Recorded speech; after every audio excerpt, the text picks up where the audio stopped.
మనకి ఈ caste system మీద ప్రశ్నలు వస్తున్నటువంటి నేపథ్యంలో ముఖ్యంగా గ్రూప్ 1 ప్రిలిమ్స్‌లో అభ్యర్థులు ఇక్కడి నుంచి వచ్చేటువంటి అంటే ఈ టాపిక్ నుండి వచ్చేటువంటి ప్రశ్నలకి ఎలా సమాధానం గుర్తుపట్టాలి?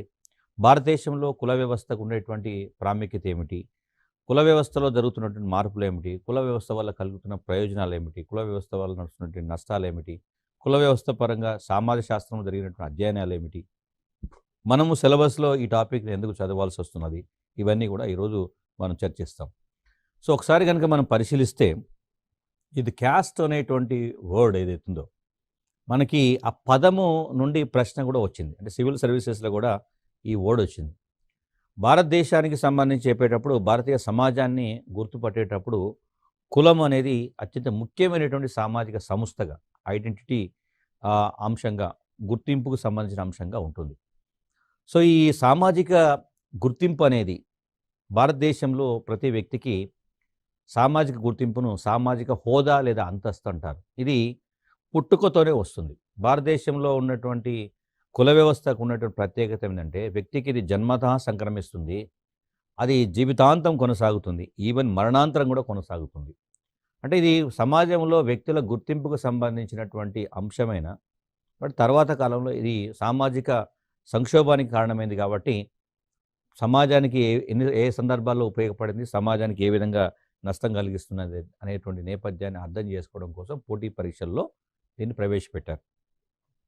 భారతదేశంలో ఈ కులం అనేటువంటి పదాన్ని మొదట పోర్చుగీస్ వారు ఉపయోగించారు. ఈ బిట్టు ఇంతకుముందు అడిగారు మనకి చాలా పోటీ పరీక్షలలో. అంటే భారతీయ సమాజానికి మూలాధారంగా కుల వ్యవస్థను చూస్తున్నాం. ఈ కుల వ్యవస్థకు సంబంధించినటువంటి పదం ఏదైతే క్యాస్ట్ సిస్టమ్ అనేటువంటి వర్డ్ని భారతదేశంలో మొదటిసారిగా పోర్చుగీస్ వారు ఉపయోగించారు. సో, దానికి ఎటిమాలజీ కనుక వెళ్తే ఇది లాటిన్ భాషలో ఉండేటువంటి క్యాస్టస్ అనేటువంటి పదం. క్యాస్టస్ మీన్స్ ఒక పరిశుద్ధమైన ప్యూర్ అనేటువంటి అర్థం నుండి క్యాస్టా అనేటువంటి స్పానిష్ వర్డ్ వచ్చింది. అంటే లాటిన్ వర్డ్ అయినటువంటి క్యాస్టస్ నుండి స్పానిష్ వర్డ్ అంటే వర్డు క్యాస్టా అనేటువంటిది రావడం. అంటే దీనికి ఈ స్పానిష్ వర్డ్ క్యాస్టా నుండి ఇంగ్లీష్ వర్డు క్యాస్ట్ అనేటువంటిది వచ్చింది. అంటే క్యాస్ట్ అంటే ఒక రకంగా జాతి అని అర్థం, లేదంటే వారసత్వంగా కొన్ని లక్షణాలు ఒక తరం నుంచి మరో తరానికి చేరడం అనేటువంటి పదం. ఇది పోర్చుగీస్ వారు అక్కడ ఆ దేశాల్లో గమనించినటువంటి వివిధ సమూహాల జీవన విధానానికి భారతదేశంలో ఉన్నటువంటి సమూహాల జీవన విధానానికి చాలా పోలికలు ఉండటం వల్ల ఇక్కడ క్యాస్ట్ అనే పదాన్ని ఉపయోగించారు. పోర్చుగీస్ వారు భారతదేశానికి రాకముందు ఈ క్యాస్ట్ను మనం జాతి అని పిలిచేవాళ్ళం. సో, రేస్ అంటున్నాం అంటే అందుకే నిమ్న జాతులు, అగ్రవర్ణాలు, నిమ్న వర్గాలు అని చెప్పేటప్పుడు క్యాస్ట్ అనేటువంటి పదము జాతికి పర్యాయ పదం. అంటే బిట్టు ఒకసారి ఈ భారతదేశంలో క్యాస్ట్ అనే పదాన్ని మొదట ఎవరు ఉపయోగించారు? పోర్చుగీస్ వారు ఉపయోగించారు. పోర్చుగీస్ వారు భారతదేశానికి రాకముందు భారతదేశంలో కులానికి ఉన్నటువంటి పేరు ఏమిటి? జాతి అని అర్థం. సో, ఇది ఫస్ట్ గుర్తుపెట్టుకోవాల్సినటువంటి అంశం. మనకి ప్రపంచవ్యాప్తంగా అనేక సమాజాల్లో సామాజిక స్థరీకరణ అంటాం, సోషల్ స్ట్రాటిఫికేషన్ ఉంది. కాకపోతే అది ఇతర అంశాల ప్రాతిపాదికన ఉంటుంది. అంటే ముఖ్యంగా ఆర్థిక అంశాల ప్రాతిపాదికన, రాజకీయ అంశాల ప్రాతిపాదికన, మతపరమైన అంశాల ప్రాతిపాదికన ఉంటే భారతదేశంలో మాత్రము సామాజిక స్థరీకరణ అనేది, సోషల్ స్ట్రాటిఫికేషన్ అనేది, స్ట్రాటా అనేది సమాజ నిర్మాణంలో ముఖ్యంగా కుల వ్యవస్థ ఆధారంగా జరిగింది. దీన్ని కనుక మనం పరిశీలిస్తే ఇది భారతీయ సమాజాన్ని అర్థం చేసుకోవడంలో అత్యంత ముఖ్యమైన భావన అంటాం.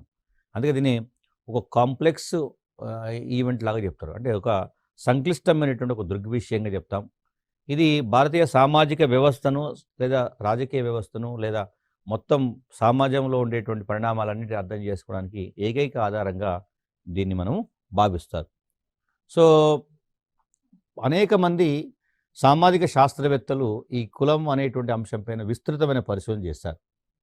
ప్రముఖ శాస్త్రవేత్త లుండ్బర్గ్ అనేటువంటి ఒక శాస్త్రవేత్త ఏం చెప్పాడంటే కులం అనేది ఒక బంధిత సమూహం అన్నాడు. అంటే క్లోజ్డ్ గ్రూప్. చాలాసార్లు సమాజ శాస్త్రంలో చిన్న చిన్న పదాలే వాడతారు, బట్ దాని అర్థం చాలా ఎక్కువగా ఉంటుంది. ఇప్పుడు లుండ్బర్గ్ అనేటువంటి ఒక సామాజిక శాస్త్రవేత్త ఏమంటాడంటే కులం అనేది ఒక బంధిత సమూహం. The cast is a closed group అంటాడు. సో, క్యాస్ట్ బంధిత సమూహం అంటే ఏమిటి? ఒక కులంలో ఉన్నటువంటి వ్యక్తులు వాళ్ళ జీవన విధానము అది నిర్దిష్టంగా ఉంటుంది. అది ఇతరులు ఆ కులంలోకి ప్రవేశించడానికి లేదు. ఇది వీళ్ళు వేరే కులంలోకి వెళ్ళడానికి లేదు అనేటువంటి మీనింగ్‌ను క్లోజ్డ్ గ్రూప్ అనేటువంటి పదం ఉపయోగిస్తాం. సో, దీనిలో సభ్యత్వం ఎలా వస్తది ఈ క్లోజ్డ్ గ్రూప్‌లోకి? బై బర్త్ జన్మతా సంక్రమిస్తుంది. అయితే ఈ జన్మతా సంక్రమించినటువంటి అంతస్తు సమాజంలో అసమానతలకు కారణమైనటువంటి విషయాన్ని గుర్తుపెట్టుకోవాలి. అంతే విధంగా ఇలా ఏర్పడ్డటువంటి వివిధ సమూహాలు సమాజాన్ని వివిధ స్తరాలుగా విభజింపినటువంటి సందర్భం ఉంది. దీని మీద మరొక సామాజిక శాస్త్రవేత్త, భారతదేశంలో జాతుల మీద విస్తృత పరిశోధన చేసినటువంటి సామాజిక శాస్త్రవేత్త sir Herbert Risley. Sir Herbert Risley భారతదేశంలో జాతులపైన విస్తృత పరిశోధన చేశాడు. రిస్లే యొక్క అభిప్రాయం ప్రకారం చూస్తే కొన్ని కుటుంబాలు లేదా సమూహాలు కలిసి ఒకే పేరుతో ఉంటాయి. అదేవిధంగా ఒకే విధమైనటువంటి వంశానుక్రమాన్ని కలిగి ఉండి అది వంశ పారంపర్యంగా ఒక వృత్తిని కొనసాగిస్తూ వస్తే వారిని ఒక కులంగా, ఒక జీవన విధానం అంటే ఒకే రకమైన జీవన విధానాన్ని తరతరాలుగా కొనసాగిస్తే ఒక కులం అని సర్ హెర్బర్ట్ రిస్లే పేర్కొన్నాడు. అంటే ఇక్కడ మనకు 2 అంశాలు. ఒకటి లుండ్బర్గ్ చెప్పే పదంలో బంధిత సమూహం అన్నాడు. రిస్లే చెప్పినటువంటి సందర్భాల్లో అది వారసత్వపరమైనటువంటి లక్షణాలు ఒక తరం నుంచి మరో తరానికి చేరవేయబడతాయని చెప్పాడు. ఈ రెండింటిని కనుక మనం చూస్తే అంటే భారతీయ సమాజంలో ప్రతి దశలో ఈ కుల వ్యవస్థ కొనసాగిందనేటువంటి విషయాన్ని గుర్తుపెట్టుకోవాలి. దానికి రిస్లే ఇచ్చినటువంటి మరొక వివరణను కనుక మనం స్పష్టంగా చూస్తే, ఒకటి ఒకే పేరు ఉండాలి. ప్రతి కులానికి ఒక పేరు ఉంటుంది. అది మనకి భారతీయ సమాజంలో కనబడుతున్నటువంటి అంశమే. అంటే ప్రతి కులానికి ఒక పేరు ఎట్లా వస్తుంది? వారు చేసేటువంటి వృత్తిని బట్టి. అంతేకాకుండా ప్రతి కులానికి ఒక మూల సంతతి ఉంటుంది. అంటే వాళ్ళ వారసత్వం అనేది ఒక్కొక్క కులానికి ఒక్కొక్క మూలం ఉంటుంది. అంటే దైవం కావచ్చు, కుల దైవం అంటాం. మనకు మామూలు భాషలో కుల దైవం అంటారు. సో, ఒక్కొక్క దానికి ఒక్కొక్క కులానికి ఒక కుల దైవం ఉంటుంది. అదేవిధంగా ఒక్కొక్క కులానికి ఒక వృత్తి ఉంటుంది. ఇప్పుడు మనకు కులాన్ని వృత్తి ఆధారంగానే గుర్తుపడతాం. వాళ్ళు చేసే వృత్తిని బట్టి ఆ కులం పేరు కనబడుతుంది. కాబట్టి ఈ 3 అంశాలు భారతీయ సమాజంలో మనకు స్పష్టంగా కనబడుతున్న సందర్భం ఉంది. మరి అటు లుండ్బర్గ్ కానీ, రిస్లే కానీ చేసినట్టు అంటే పరిశోధనల ద్వారా భారతదేశంలో కుల వ్యవస్థ ఒక సిద్ధాంత రూపంగానే కొనసాగిందనేది కనబడుతుంది. ఆధునిక భారతదేశ చరిత్రను ముఖ్యంగా ఆధునిక కాలంలో భారతీయ సమాజాన్ని అధ్యయనం చేసినటువంటి ఎంఎన్ శ్రీనివాస్ అనేటువంటి శాస్త్రవేత్త ఏమన్నాడంటే, ఈ సన్నిహిత సంబంధాలను కలిగి ఉన్నటువంటి ఒక పరిమిత సంఖ్య గల సమూహాన్ని కులం అన్నాడు. అంటే ఇక్కడ 2 పదాలు ఉపయోగించాడు ఎంఎన్ శ్రీనివాస్. సన్నిహిత సంబంధం కలిగి ఉండాలి, అదేవిధంగా పరిమిత సంఖ్య ఉండాలి. సన్నిహిత సంబంధం ఎవరి మధ్య ఉంటుంది?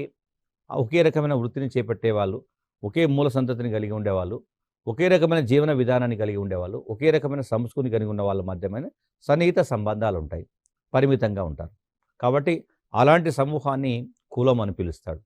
అదేవిధంగా మదన్ మరియు మజుందార్ అనేటువంటి శాస్త్రవేత్తలు కూడా ఒక సింపుల్గా రాస్తారు. దాన్ని ఏమంటాడంటే వ్యవస్థీకృతమైనటువంటి ఒక సామాజిక సముదాయం అంటాడు, కమ్యూనిటీ అంటాడు. సో, ఈ వర్డ్స్ మనకి ప్రిలిమ్స్లో చాలా స్పష్టంగా అర్థం చేసుకోండి అనే పదాలు ఇవి. ప్రిలిమ్స్ ఓరియంటేషన్లో వర్డ్స్ ఇంపార్టెంట్. ఇప్పుడు ఇక్కడ మీరు గమనిస్తే రిస్లే లేదా లుండ్బర్గ్ లేదా ఎంఎన్ శ్రీనివాస్, మదన్ మజుందార్ ఈ శాస్త్రవేత్తలందరి వాడినటువంటి పదం ఏమిటంటే మనము కమ్యూనిటీ అనేటువంటి పదాన్ని ఉపయోగించారు. నిజానికి పోర్చుగీస్ వారు క్యాస్ట్ అనేటువంటి పదం గురించి మనం భారతదేశంలో వాళ్ళు ఉపయోగించారని చెప్పాం. బట్ ఈ వివిధ సామాజిక శాస్త్రవేత్తలు ఇదే కులాన్ని ఒక సముదాయం అని పిలిచారు. ఇది ఎంతవరకు అంటే అర్థం చేసుకోవాలంటే, మీరు ఇప్పుడు ప్రతి అభ్యర్థి గ్రూప్ 1 పోటీ పరీక్షలకు అప్లై చేస్తున్న అభ్యర్థులు మీరు ఆన్లైన్లో అప్లికేషన్ సబ్మిట్ చేసేటప్పుడు అక్కడ మీకు కమ్యూనిటీ అనే పదం ఉంటుంది. గమ్మత్ ఏంటంటే మీకు క్యాస్ట్ అనే పదం కనపడదు అక్కడ. అంటే ఇది సమాజ శాస్త్ర పరిభాషలోనే ఇప్పటికీ ప్రభుత్వాలు కూడా దాన్ని పరిగణలోకి తీసుకున్నారనే విషయాన్ని గుర్తుపెట్టుకోవాలి. అంటే కమ్యూనిటీ అంటే ఎస్సీ, ఎస్టీ, బీసీ అని ఆన్లో మీ కాలమ్స్ వస్తాయి. అంటే ఈవెను మీకు రెవెన్యూ డిపార్ట్మెంట్ ఇచ్చేటువంటి క్యాస్ట్ సర్టిఫికేట్ పైన పైన కమ్యూనిటీ అనే పదమే ఉంటుంది. మళ్ళీ క్యాస్ట్ సర్టిఫికేట్ అని ఉండదు. పదం క్యాస్ట్ అనే వాడతాం. లోపల మీ క్యాస్ట్ పేరు రాస్తారు గానీ, పైన టైటిల్ రాసేటప్పుడు కమ్యూనిటీ అని రాస్తారు. ఎందుకు కమ్యూనిటీ రాశారు? ఇప్పుడు ఇది మనకు శాస్త్రపరంగా, సమాజ శాస్త్రపరంగా ఈ శాస్త్రవేత్తలందరూ ఉపయోగించిన పదము కులానికి ఉన్నటువంటి సమాజ శాస్త్ర లక్షణాలు ఏవైతున్నాయో వాటి ఆధారంగా కులాన్ని సముదాయము అని పిలిచారు. కాబట్టి భారతదేశంలో కుల వ్యవస్థ అనేది ఒక సముదాయం రూపంలో ఉన్నదనే విషయాన్ని గుర్తుపెట్టుకోవాలి. ఇక్కడ సముదాయం అన్నప్పుడు కూడా దేని సముదాయం అంటారు కమ్యూనిటీ అంటే ఒక నిర్దిష్ట భౌగోళిక ప్రాంతంలో నివాసాన్ని కలిగి ఉంటారు వాళ్ళు. ఆ కుటుంబాలన్నీ కూడా ఒకే ప్రాంతంలో ఉంటారు. ఒకే రకమైనటువంటి వృత్తిని చేపడతారు. ఒకే రకమైన జీవన విధానాన్ని కలిగి ఒకే రకమైన మతపరమైనటువంటి ఆచారాలు కలిగి ఉంటారు. అలా ఉన్నటువంటి సమూహాన్ని మనం సముదాయం అంటాం. ఇప్పుడు అందుకే మీరు గ్రామాలలో కనుక చూస్తే గ్రామీణ సమాజం యొక్క నిర్మాణాన్ని కనుక చూస్తే దాంట్లో ఒక్కొక్క వీధిలో ఒక్కొక్క కులం వాళ్ళు ఉంటారు. వరుసగా 4-5 కుటుంబాలన్నీ కలిసి ఇది పలాని కులానికి సంబంధించినటువంటి కుటుంబాలని చెప్తారు. వాళ్ళందరూ వరుసగా ఉంటారు. అది ఎండైన తర్వాత మరొక కులానికి చెందినటువంటి వాళ్ళు వాళ్ళ యొక్క నివాసాలు కనబడతాయి. అంటే ఇండైరెక్ట్గా చెప్తే కమ్యూనిటీ అనేటువంటి భావన సమాజ శాస్త్ర సహజ సిద్ధాంతాల ప్రకారమే భారతదేశంలో కుల వ్యవస్థ నిర్మాణం జరిగిందనే విషయాన్ని గుర్తుపెట్టుకోవాలి. భారతదేశానికి సంబంధించి కనుక చూస్తే మనకి ఈ కుల వ్యవస్థ పైన అంటే మామూలుగా అభ్యర్థులకి జనరల్గా తెలిసిన పదాన్ని మరి పోటీ పరీక్షల్లో విజేతలుగా నిర్ణయించడానికి కూడా ఉపయోగిస్తున్నారు. అంటే దాన్ని నార్మల్గా కాకుండా సమాజ శాస్త్ర పరిభాషలో అర్థం చేసుకోవాలి.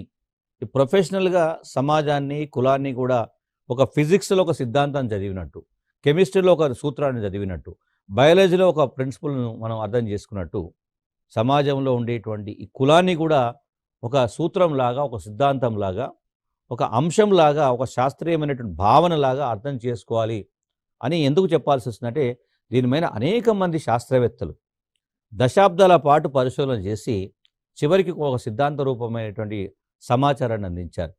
సో అందులో మనం ఇంతకుముందు చెప్పినటువంటి కాన్సెప్ట్లో లుండ్బర్గ్ కావచ్చు, రిస్లే కావచ్చు, ఎంఎన్ శ్రీనివాస్ కావచ్చు, మదన్ మజుందార్ కావచ్చు, దాంతోపాటు మరికొంతమంది శాస్త్రవేత్తలు for example sir Herbert blunt అనేటువంటి శాస్త్రవేత్త ఏమంటాడంటే ఒకే పేరు గల ఒక అంతర్వివాహ సముదాయం అంటాడు. సో ఇది మరొక కొత్త పదం ప్రవేశపెట్టాడు. ఒకే పేరుతో ఉండాలి, వారికి అంతర్వివాహ సమూహం ఉండాలి. సో అభ్యర్థులకు తెలియవలసినటువంటి మరొక అంశం ఏంటంటే కులాలు అంతర్వివాహ సమూహాలు. సో ఇది ఎలా అర్థం చేసుకుంటాము? అందుకే కులాంతర వివాహాలు నిషేధం అనుకుంటున్నారు.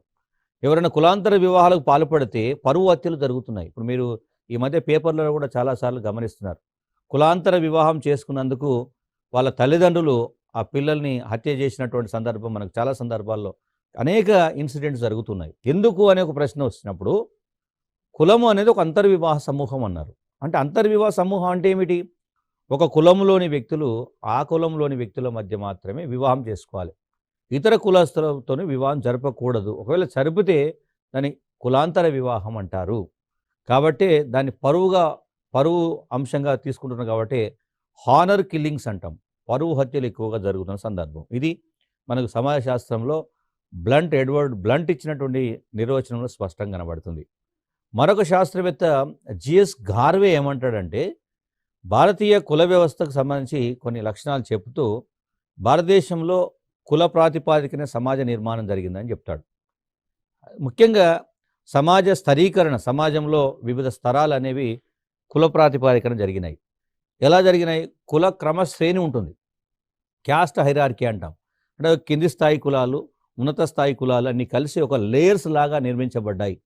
అంటే మనకి ప్రాచీన కాలంలో మలివేద కాలంలో ముఖ్యంగా పురుష సూక్తం ఋగ్వేదంలో పురుష సూక్తంలో పేర్కొన్నట్టు చాతుర్వర్ణ వ్యవస్థ ఏదైతుందో బ్రాహ్మణ, క్షత్రియ, వైశ్య, శూద్ర దాన్ని కుల క్రమశ్రేణి అంటారు. క్యాస్ట్ హైరార్కీ అంటారు.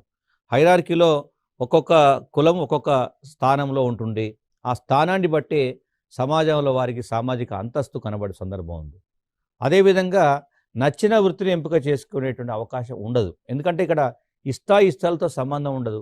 వృత్తి వారసత్వంగా వస్తుంది. తమ కులానికి చెందినటువంటి వృత్తిని వదిలేసి వేరే వృత్తిని చేపట్టేటువంటి అవకాశం ఇవ్వరు. కాబట్టి వృత్తిపరమైనటువంటి స్వేచ్ఛ ఉండదు. అదే సమయంలో వివాహానికి సంబంధించి కూడా ఆంక్షలు ఉంటాయి. ఇందాక మనం చెప్పాం బ్లంట్ చెప్పినటువంటి ఎడ్వర్డ్ బ్లంట్ చెప్పినట్టు నిర్వచనంలో కూడా అంతర్వివాహ సమూహం అన్నాం. సో జిఎస్ గార్వే కూడా కులం అనేది ఒక అంతర్వివాహ సమూహం అని చెప్తున్నాడు. అంతర్వివాహం తప్పనిసరి. అదేవిధంగా సామాజిక మతపరమైనటువంటి అసమానతలు ప్రతి కులం అంటే ప్రతి సమాజంలో ఈ కుల వ్యవస్థ వల్ల సామాజిక అసమానతలు ఉంటాయి. సమాజం కుల క్రమశ్రేణి అన్నప్పుడు ఉన్నత కులాలు, నిమ్న కులాలు, కాబట్టి అసమానత అనేది కనబడుతుంది. అదేవిధంగా ప్రతి కులానికి ఒక మతపరమైన జీవనం ఉంటుంది, కాబట్టి మతపరమైనటువంటి అసమానతలు కూడా కనబడతాయి. సో భారతదేశంలో కుల వ్యవస్థ అనేది ఒక సుదీర్ఘమైనటువంటి చరిత్ర కలిగి ఉన్నటువంటి భావన. సో ఇంత సుదీర్ఘమైనటువంటి భావన మతం మరియు పునర్జన్మతో కూడా ఈ సంబంధం కలిగి ఉంటుంది. అంటే ఉన్నత కులాలకి మతపరమైనటువంటి ఉన్నత జీవనం ఉంటుంది, నిమ్న కులాలకి మతపరంగా నిమ్న జీవనం ఉంటుంది. పునర్జన్మ ఉండడం ఉండకపోవడం అంటే మోక్షము లభించడం లభించకపోవడం. సో ధర్మార్థ కామ మోక్ష అనేటువంటి పురుషార్థాలు ఏవైతున్నాయో అవి అగ్రవర్ణాలకు మాత్రమే ఆచరణలకు సంబంధించినమైనటువంటి భావన. అంటే మతము మరియు పునర్జన్మ అనేది ఉన్నత కులాలకు మాత్రమే వర్తిస్తుంది, నిమ్న కులాలకు ఉండదు అనేది ఇది ఒక సుదీర్ఘమైనటువంటి చరిత్ర. బట్ పరీక్షలో మనకి కావాల్సింది ఏంటంటే పోటీ పరీక్షల్లో దీని నుంచి ప్రశ్నలు ఎలా వస్తాయి అనేటువంటి గుర్తుపెట్టుకోవాలి. అంటే పోటీ పరీక్షలకు మనకు జనరల్గా ఉన్న ఇన్ఫర్మేషన్ని అడగాల్సి వచ్చినప్పుడు అంటే ఎట్లా అడుగుతారు అనేటువంటి గుర్తుపెట్టుకోవాలి. ఇప్పుడు ఏమంటాడు, సపోజ్ ఈ మధ్యకాలంలో జరుగుతున్నటువంటి పరువొత్తుల నేపథ్యం చూసినప్పుడు అభ్యర్థికి కుల వ్యవస్థ పైన అవగాహన ఉందా లేదా అని టెస్ట్ చేసుకోవడానికి ఏమంటాడంటే, మనకి సమాజంలో పరువు హత్యలు ప్రమాదకర స్థాయి చేరుకోవడానికి ప్రధానంగా సమాజ శాస్త్రపరంగా ఉన్నటువంటి అంశం ఏమిటి అని అంటాడు. అంటే ఎందుకు అంత సీరియస్గా తీసుకుంటున్నారు వాళ్ళు, ఇంత ఆధునిక కాలంలో కూడా ఈ కులాంతర వివాహాలను ఎందుకు అంత సీరియస్గా పట్టించుకుంటున్నారంటే, కులం యొక్క ఒక మౌలిక లక్షణము అంతర్వివాహం. కాబట్టి ఆ లక్షణాన్ని కొనసాగించాలని చేసే ప్రయత్నం ఏదైతుందో, తాపత్రయం ఏదైతుందో అది పరువుతో ముడిపడిన అంశంగా భావించడం వల్ల పరువు హత్యలు ఎక్కువగా జరుగుతున్నాయి. కాబట్టి ఫస్ట్ అది అంతర్వివాహ సమూహం అనేది మనకు తెలిస్తే దాన్ని వీళ్ళు వ్యతిరేకిస్తున్నారు అనేటువంటి విషయం అర్థమవుతుంది. సో భారతదేశానికి సంబంధించి మనకి కులానికి కొన్ని విశిష్ట లక్షణాలు ఉన్నాయి.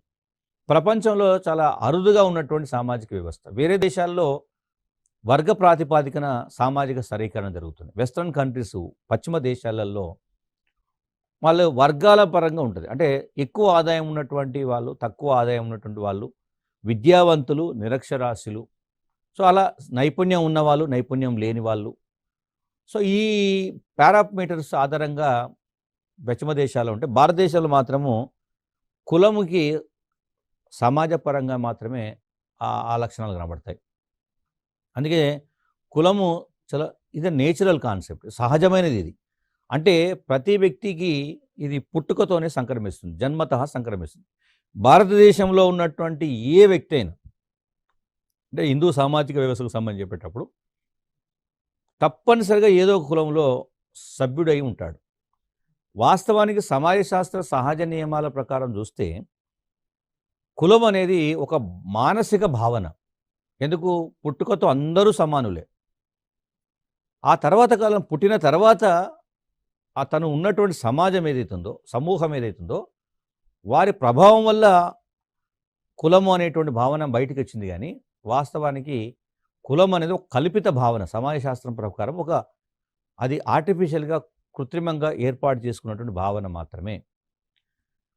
సో ఇది భారతదేశంలో ఎలా ఉంది అంటే, మొత్తం సమాజంలో కొన్ని వర్గాలు ఉన్నతమైనటువంటి జీవనాన్ని పొందడం, మిగతా వర్గాలకి ఆ జీవనం పొందే అవకాశం లేకపోవడం, ఫలితంగా అగ్ర నిమ్న అనేటువంటి భావన రావడం. సో పుట్టుకతోనే అందరూ కూడా వాళ్ళు అంటే ఎక్కడ జన్మిస్తే ఇక మిగతా జీవితాంతం కూడా అదే కులంలో జీవించేటువంటి పరిస్థితి రావడం. రెండోది, ఒక నిర్దిష్ట భౌగోళిక ప్రాంతానికి పరిమితమై ఉంటుంది. ఇప్పుడు ఇందాక నేను చెప్పాను, గ్రామాన్ని నిర్మాణాన్ని కనుక మీరు పరిశీలిస్తే ఇప్పటికి కూడా మీరు ఏదైనా గ్రామానికి వెళ్తే కూడా ప్రతి గ్రామంలో వీధులలో ఒక్కొక్క వీధిలో ఒక్కొక్క కులము నిక్షిప్తమై ఉంటుంది. ఒక సముదాయానికి ఉండాల్సినటువంటి లక్షణాలు ఉన్నాయి కాబట్టి మనం క్యాస్ట్ సర్టిఫికేట్ ఇచ్చేటప్పుడు కమ్యూనిటీ సర్టిఫికేట్ అని ఇస్తాడు. అది భౌగోళిక సరిహద్దు లోపల ఉంటుంది కాబట్టి. తర్వాత ఇది కులము జన్మతా సంక్రమించి జీవితాంతం కొనసాగుతుంది. ఈవెన్ జీవిత అనంతరం కూడా కొనసాగుతుంది. ఒక వ్యక్తిని మనం మళ్ళీ చర్చించుకోవాల్సి వస్తుంది. ఫర్ ఎగ్జాంపుల్ అంబేద్కర్ లాంటి వ్యక్తి గొప్ప మేధావి, ఇంటలెక్చువల్. బట్ చనిపోయిన తర్వాత కూడా దళితుల ఆరాధ్య దైవం అని మనం పదే పదే చెప్పుకుంటూ వస్తుంటారు. అంటే తన యొక్క కులం ఏదైతుందో ఆ కులము తన మరణాంతరం కూడా అలాగే కొనసాగుతూ పోతున్నటువంటి సందర్భం ఉంది. ఇది భారతదేశంలో ఒక ప్రత్యేకమైనటువంటి లక్షణంగా కనబడుతుంది. అదేవిధంగా ఇది ఒక అంతర్వివాసము. ఇంతకుముందే చెప్పామని క్రమశ్రేణి సామాజిక వ్యవస్థ ఉంటుంది. ఒక సిస్టమేటిక్ లేయర్స్ లాగా ఏర్పడుతుంది. అది అన్నిటికంటే ముఖ్యమైన లక్షణం ఏంటంటే ఈ కింది వాటిలో కులము మరియు వ్యక్తికి ఉన్నటువంటి సంబంధం ఏమిటి అని ఒక ప్రశ్న అడుగుతాడు. కులానికి వ్యక్తికి ఉన్నటువంటి సంబంధం దాంట్లో ఇచ్చినప్పుడు కులం అనేది వ్యక్తి యొక్క సామాజిక అంతస్తును నిర్ణయిస్తుంది. సోషల్ స్టేటస్ అనేది భారతీయ సమాజంలో స్టేటస్ అనేది సామాజిక అంతస్తు అంటాం. సమాజంలో నువ్వెవరు, నీ స్థాయి ఏమిటి, సమాజంలో మీకుండేటువంటి గౌరవం ఏమిటి అన్నప్పుడు అది కులం ప్రాతిపాదికన. అందుకే పేర్ల చివరన ఏదైనా అక్షరాలు కనుక ఉంటే దాన్ని బట్టి వాళ్ళు ఏ కులానికి చెందిన వాళ్ళు అనేటి, దాన్ని బట్టి వాళ్ళకు ఉండేటువంటి బ్యాక్గ్రౌండ్ ఇవన్నీ ఎందుకు వచ్చినాయంటే కుల ప్రాతిపాదికన వచ్చినాయి. అదేవిధంగా ఆహారపు అలవాట్లలో కూడా వైవిధ్యం కనబడుతుంది. కొన్ని సందర్భాల్లో ప్రత్యేకత కూడా ఉంటుంది.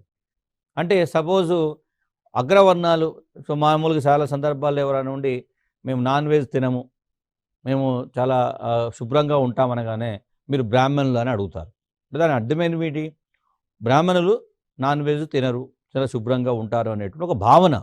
అంటే ఆహారపు అలవాట్లో కూడా ఉన్నత కులాలు వాళ్ళు ఒక రకంగా, నిమ్న కులాలకు సంబంధించినటువంటి వాళ్ళు ఒక రకమైనటువంటి ఆహారపు అలవాట్లో ఉంటారు. జీవన విధానం కూడా విశిష్టంగా ఉంటుంది. అదేవిధంగా ఈ వృత్తి ఏదైతుందో వాళ్ళు చేపడుతున్న వృత్తి అంతా కూడా వంశ పారంపర్యంగా కొనసాగుతుంది. అదే ఏదో ఒక సంవత్సరంలో అంటే ఒక కాలంలో తండ్రి చేసిన వృత్తి అది అంతకుముందు వాళ్ళ తండ్రి చేసి అంతకుముందు ఎన్నో తరతరాలుగా వస్తున్నటువంటి వంశపారంపర్యంగా వచ్చినటువంటి దాన్నే వాళ్ళు వాళ్ళ జీవనోపాధికి సంబంధించిన వృత్తిగా భావిస్తారు. అదేవిధంగా మతపరంగా చూస్తే ఒక స్వచ్ఛత ఉంటుంది, కొన్ని ఆంక్షలు కూడా పెట్టుకుంటారు. అన్నిటికంటే ముఖ్యంగా ఒక కులదైవాన్ని కూడా ప్రతి కులము ఒక కులదైవాన్ని కలిగి ఉంటారు. ఇప్పుడు మనం అప్పుడప్పుడు కొన్ని ఉత్సవాలు జరుగుతున్నప్పుడు ఇది ఫలాని కులానికి చెందినటువంటి వాళ్ళు మాత్రమే జరుపుకునేటువంటి ఉత్సవాలని చెప్తారు. లేదంటే ఆ ఉత్సవాలలో ఫలాని కులానికి చెందినటువంటి వాళ్ళు మాత్రమే ఎక్కువగా పాల్గొంటారని చెప్తారు. లేదా వాళ్ళు మాత్రమే చేయాలనేటువంటి కండిషన్స్ ఉంటాయి.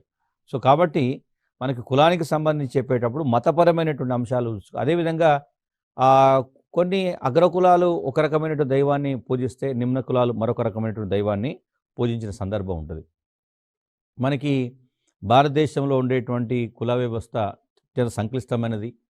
కులాలు అనేక ఉపకులాలు కూడా ఉన్నాయి. వివిధ అధ్యయనాల వాళ్ళు చూస్తే దాదాపు 6,000 కులాలు, 25,000 ఉపకులాలు ఉన్నట్లు కనబడతాయి.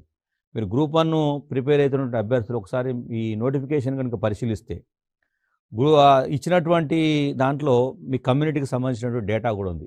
ఎస్సీలు అనగానే ఎస్సీలో ఉన్నటువంటి అనేక ఉపకులాల లిస్ట్ ఉంటుంది కనబడుతుంది.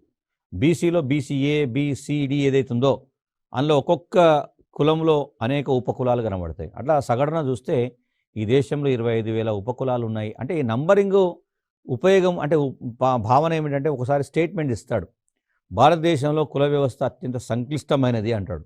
అంటే మనం అట్లా అంటే సంక్లిష్టమైనదా సరళమైనదా, అది సింపుల్గా ఉందా చాలా కాంప్లెక్స్గా ఉందా అని ఎట్లా తెలవాలి? ఈ డేటా ఆధారంగా తెలవాలి.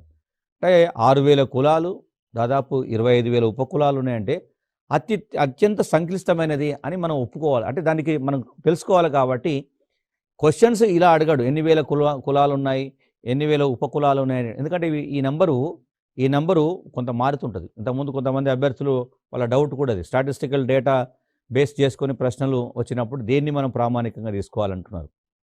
ఒక్కోసారి వివాదాస్పదంగా మారుతాయి కాబట్టి క్వశ్చన్స్ ఇచ్చేటప్పుడు ఆ జాగ్రత్త తీసుకుంటారు. ఇప్పుడు దీని మీద ఒక ప్రశ్న ఇవ్వాలి అనుకున్నప్పుడు భారతదేశంలో కుల వ్యవస్థ అత్యంత సంక్లిష్టంగా ఉంది అంటాడు. సంక్లిష్టంగా ఉంది అని ఎలా చెప్పగలుగుతావు అంటే నీకున్న సమాచారం 6,000 కులాలు, 25,000 ఉపకులాలు ఉన్నాయి కాబట్టి సంక్లిష్టంగా ఉంది. ఎస్, కరెక్ట్ అంట. దానికి ఆధారం ఇది. అంటే ఈ స్టేట్మెంట్ సరైనదా కాదా? సరైనదే అనేదానికి నీకు దగ్గర ఉన్న ఆధారం ఏమిటని గుర్తుపెట్టుకోవాలి. అయితే మరి ఇట్లాంటి సంక్లిష్టమైనటువంటి కుల వ్యవస్థ ఎట్లా ఆవిర్భవించి ఉండొచ్చు? ఇంత భారతీయ సమాజాన్ని ఈ స్థాయిలో ప్రభావితం చేస్తున్నటువంటి ఈ కుల వ్యవస్థ ఎలా ఆవిర్భవించింది? ఇది ఇప్పటికీ ఎందుకు కొనసాగుతూ పోతుంది? భవిష్యత్తులో కూడా ఇది ఇంకెందుకు కొనసాగుతుంది అనేటువంటి ఒక ప్రశ్న తప్పనిసరిగా వేసుకోవాలి.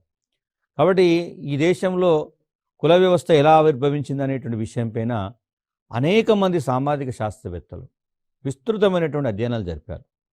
సో దాంట్లో కొంతమంది శాస్త్రవేత్తలు వివిధ ఆధారాలతో వాటిని సూత్రీకరించే ప్రయత్నం చేశారు. కొంతమంది కొన్ని భావనలు అందించేటువంటి ప్రయత్నం చేశారు.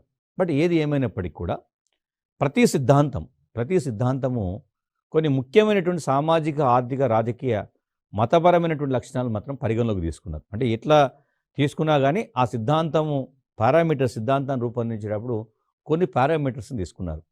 సోషల్ సంబంధించినటువంటి ఇష్యూస్ ప్రిలిమ్స్లో మొదటిసారిగా సమాజ శాస్త్రానికి సంబంధించినటువంటి అంశాలు చేర్చడంలో ఉన్న ఉద్దేశం కూడా అభ్యర్థులు తప్పనిసరిగా ఈ సామాజిక పరమైనటువంటి నేపథ్యం అర్థం చేసుకోకుండా, కనీస అవగాహన లేకుండా మీరు రేపు ఉద్యోగం చేయలేరు అనేటువంటి భావనతోనే ఈ టాపిక్స్ను మనకి ఇందులో ఇంట్రొడ్యూస్ చేస్తారు. అంటే ప్రశ్నలు చాలా ఇబ్బందికరంగా ఉన్నట్టు అనిపిస్తుంది, కానీ అర్థమైతే చాలా సింపుల్గా మనం ఆన్సర్ చేసే అవకాశం ఉంటుంది. సో ఈ నేపథ్యంలో మనకి కుల వ్యవస్థ ఆవిర్భావానికి సంబంధించి అనేక మంది శాస్త్రవేత్తలు అనేక విధాలుగా ప్రయత్నాలు చేస్తారు. కాబట్టి ఒక్కొక్క సిద్ధాంతము ఒక్కొక్క వివరణ ఇచ్చేటువంటి ప్రయత్నం జరిగితే భారతదేశానికి సంబంధించినటువంటి లక్షణాలను పరిగణలోకి తీసుకున్నప్పుడు కుల వ్యవస్థ ఆవిర్భావం అనేది ఒక పార్టు. బట్ ఈ కుల వ్యవస్థ కొనసాగింపు ఇప్పటికీ జరుగుతున్న పరిణామాలను మరోవైపు అర్థం చేసుకునే ప్రయత్నం చేస్తాం. సో కులానికి సంబంధించినటువంటి ఒక ప్రశ్న, అంటే ఫస్ట్ పార్ట్ 1లో మనం చూసేటప్పుడు, అంటే ఇది చాలా సుదీర్ఘమైనటువంటి టాపిక్. మీరు ఒకసారి కనుక పరిశీలిస్తే ప్రిలిమ్స్లో భారతదేశ చరిత్ర, సాంస్కృతిక వారసత్వము అనేటువంటిది ఒక టైటిల్ ఉంది. సిమిలర్గా సామాజిక వెలి, సోషల్ ఎక్స్క్లూషన్ అని చెప్పి దాంట్లో క్యాస్ట్ అనే పదాన్ని పెట్టాడు. పరీక్షకు సంబంధించి చూస్తే మొత్తం భారతదేశ చరిత్రను చదివితే ఎన్ని ప్రశ్నలు వస్తాయో ఇండైరెక్ట్గా ఇక్కడ ఒక చిన్న టాపిక్ చదివితే కూడా అన్ని ప్రశ్నలు రావడానికి అవకాశం ఉంది అనేది ఒక మెసేజ్ ఇచ్చారు. మనకు 13 అంశాలు ఇచ్చినప్పుడు 13 అంశాల్లో మార్కుల విభజన చేయలేదు. మార్కుల విభజన చేయకపోవడం వల్ల మనకు వాళ్ళు ఇచ్చిన మెసేజ్ ఏమిటంటే, ఇందాక మనకు గతంలో చాలామంది అభ్యర్థులు మన ప్రోగ్రాం ద్వారా వాళ్ళు అడుగుతున్న సందేహాల్లో కూడా దీంట్లో కొన్ని అంశాలు వదిలేయవచ్చా అంటున్నారు. వదిలేయడానికి అవకాశం లేదు. ప్రిలిమ్స్ ఉండేటువంటి లిమిటేషన్స్ ఏమిటంటే, ఆంక్ష ఏమిటంటే, దీంట్లో ప్రతి టాపిక్ నుంచి ప్రశ్న వచ్చే ప్రాబబిలిటీ ఉంది కాబట్టే మనకి సిలబస్లో దాన్ని పెట్టారు. కాబట్టి ఈ సమాజ శాస్త్రానికి సంబంధించినటువంటి టాపిక్స్ చాలా చిన్నగా ఉన్నాయి. ఇప్పుడు మనం డిస్కస్ చేసినటువంటి వీటి నుంచి కూడా 2-3 ప్రశ్నలు రావచ్చు.